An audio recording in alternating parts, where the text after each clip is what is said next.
Third টার্মিনালে প্রবেশ করবার ক্ষেত্রে মোটা দাগে 3টি পদ্ধতি রয়েছে। প্রথমত হচ্ছে বিমানবন্দর যে মহাসড়ক সেটি ব্যবহার করে আপনি এই টার্মিনালে প্রবেশ করতে পারবেন। দ্বিতীয়টি হচ্ছে এলিভেটেড এক্সপ্রেসওয়ে, অর্থাৎ সরাসরি এলিভেটেড এক্সপ্রেসওয়ের মাধ্যমে আপনি র্যাম্পের মাধ্যমে সরাসরি থার্ড টার্মিনালে প্রবেশ করে যাবেন। এবং সবশেষ হচ্ছে পাতাল মেট্রো রেল অর্থাৎ MRT-1, সরাসরি কমলাপুর থেকে যে পাতাল মেট্রো রেলটি আসবে তার সাথে পুরোপুরি যুক্ত থাকবে এই থার্ড টার্মিনাল। আমরা যদি চেক ইন করবো তাহলে চলুন টার্মিনালে প্রবেশ করা যাক।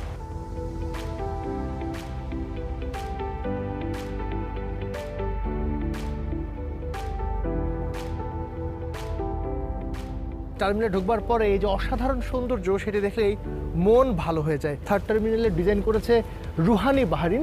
রুহানি বাহারিন হচ্ছে পৃথিবীর বিখ্যাত একজন স্থপতি, যিনি মূলত বিমানবন্দরগুলোকে ডিজাইন করবার জন্য বিখ্যাত। আরেকটি বিষয় একটু বলে রাখি, নিশ্চয়ই দেখতে পাচ্ছেন এই থার্ড টার্মিনালের আলোকসজ্জা